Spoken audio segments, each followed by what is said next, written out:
Alright, reaction video na naman tayo mga kaibigan dito sa Lotto. Okay, PCSO Lotto. Sunod-sunod daw ang tumama ngayong December ayon sa balita. Okay, na ito nga si Mel Robles ngayon ay alam na inimbestigahan. Okay, continue lang tayo mga kaibigan, reaction video tayo dito sa sunod-sunod na nag-jackpot sa Lotto. Mas may chance pa raw na matamaan ng kidlat kesa jumakpot sa Lotto. Kaya ang tila sunod-sunod na pagkapanalo ng jackpot sa Lotto mula Desyembre, pinagdududahan ng ilang senador. Oh, ibig sabihin ngayon lang nagduda. Pero gate naman ng PCSO, walang nangyayaring dayaan. Oh. Tinutukan yan ni Ma'am Gonzales.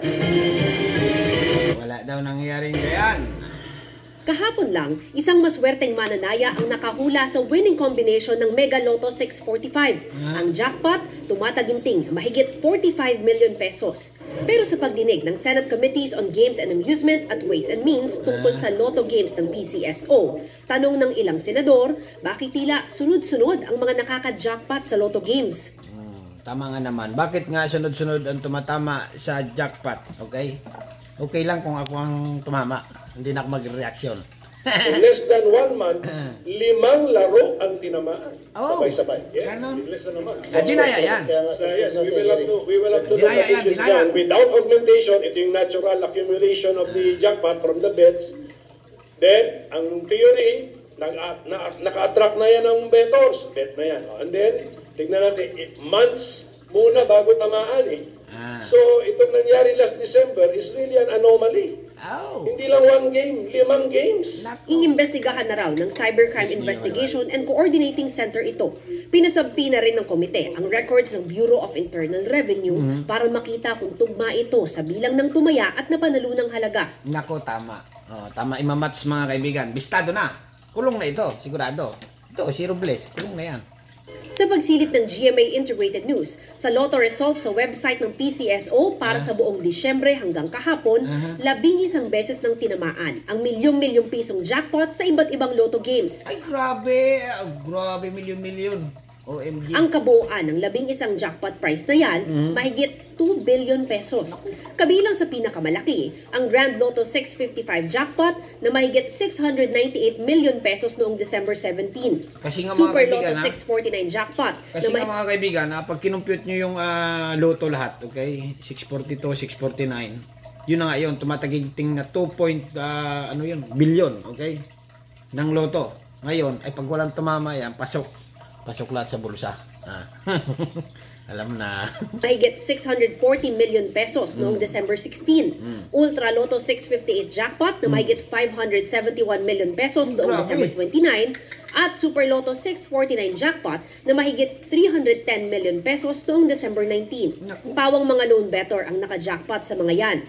Ang tsansa daw na manalo sa pagtaya sa iba't ibang Lotto games, naglalaro sa 1 in more than 5 million. Tama nga naman, dahil mabuti pa tumama sa kidlat. Buti pa nagsisilpon sa ibang lugar, okay? Kaya tamaan ng kidlat. Samantala ito sa Lotto mga kaibigan, napakahirap tumama dito. Ayun na nga. Sunod-sunod ang tumama. Questionable nga talaga ito. Hanggang sa 1 in more than 40 million. Kaya mas may tsansa ka pa daw matamaan ng kidlat na 1 in 15,000 kesa jumakpot. Pinabulaanan ng Philippine Charity Sweepstakes Office o PCSO ang mga haka-haka na minamanipula nila ang resulta. Partikular ang kontrobersyal na 649 Grand Lotto kung saan mahigit 640 million pesos ang napanalunan ng iisang tao na tumaya online. Siyempre, magsisinungaling sila pag inimbestigahan. Ayan na, si Rapi Tulfo. Senador Rapi Tulfo. Banatan mo na. May mga nagsumbong daw kasi kay Senador Rafi Tulfo na posibleng kasabwat ang PCSO. Ang sinasabi ng ilan, merong kayong klinanta na tao para tayaan ang lahat ng possible combinations. Tama yan. Sigurado ako dyan, mga kaibigan, ha? At ginawa niyo yun, 280 million ang ginastos. Naku, 280 million. Ibig sabihin, 280 million ang tinaya para may tumama sa Parang malabo sa katotohanan yon. Okay? Planado talaga ito. Dinaya na talaga ito. Minus dun sa 640, itong 649 ay pinalunan sa online. pwede manipulahin yung machine na para magkaroon na automatic sequence betting na in a matter of minutes or hours kaya nang matayaan ang lahat ng numero.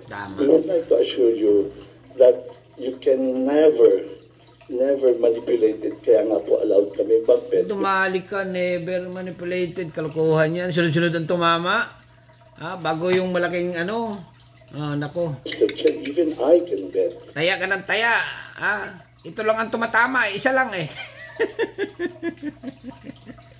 Grabe. Pambili yung iba mga iba nating kababayan, mga kaibigan, padaan sa lotohan, okay? Halimbawa 640 milyon, sobrang laki. Pambili ng bigas, pambili ng isda, ganon. Dumaan sa lotohan. Pataya ngayon, okay? Pambaon ni Ningning sa eskwelahan, okay? Napataya sa loto, okay? Ang pinangarap mong na maging milyonaryo, okay? Yung pala naman na iba ang kumukubra, Ayan na, isang tao lang. Alam na. Because it's beyond me. Betting po on all combinations is a right of anybody. It doesn't guarantee anything po. Kung assuming somebody betted on all the combinations, which is allowed them. Combination lahat, milyon yun ng kulang ang 280 million mo. If you can, it doesn't even guarantee you that you will get the jackpot by yourself. No? Yes? Paring yung dalawa kayo, tatlo kayo. That's number one. Siya lang ang tumama. Our record shows na hindi naman po pinetan po ang lahat ng combinations on the day po ng tima. Tinanong din ni Tulfo kung posibleng magsabuatan ang mga kasama pag binola ang Lotto jackpot. Sabi ng PCSO, may taga-commission on audit na kasama pag binobola ang panalo. May CCTV rin daw sa kwarto kung saan ito ginagawa. Kahit may CCTV dyan, mga kaibigan, i-explain ko kung paano dayain ang Lotto. Okay. Halimbawa, ito yung bola. Okay, bola. Sunod-sunod yung bola. Okay. Napanood ko lang sa abroad to eh. Okay. Yung bola, pag dito, dalawa kasi yan. Ganyan. Dalawa. Okay. Yung kinikilo yan. Kinikilo. Pare-pares ang kilo niyan. Dito ilalagay yan yung loto. Susuot yan. Ngayon. Pag nandun na, ikakarambola na yan. Dito susuot yung jackpot. Yung bola niya, mga kaibigan. Yung bola, yung pinakabola niyan. Iba, yung 6 na bola, iba ang size niyan. Okay. Maliit dito. Okay, maliit. Kaya pasok yung 6, yung lahat na natitira, malalaki yun. Malalaki mo, hindi mo lang mapansin kasi swak sa imbudo. Yung 6 na bola na maliliit, shoot sa imbudo yan. Kaya kahit ganun, pasok yung 6. Pero yung lahat, malalaki yun. May malalaki. Pero dito sa kabilang, dito kasi sinuot, malalaki talaga butas ito. Kasi lahat. Kaya lang dito, pagdating dito, yung binubola niyan, maliit na yung bola, okay, nung 6. Pasok yung 6 dito, pero yung iba hindi magkasya. Okay, kasi hangin yan, inihigop ng hangin. Hindi magkasya yung ibang bola. Yung 6 na bola lang yung kasya. Okay, pero parehas lang ang kilo. Manipis lang, pero maliliit lang. Ganon, makapal. Pero pag tinignan sa malayo, syempre naka-video. Hindi mo pansin. Ganon, nakapanood ko sa abroad eh.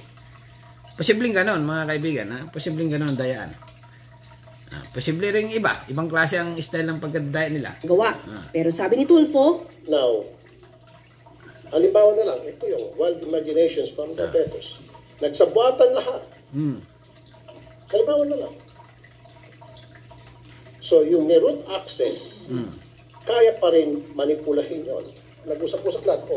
Tama. Mga cheat, mga bossing, Manipulado ito, mga sigurado. friendship. Nainig na kayo dyan. Papalitan natin itong to the root access.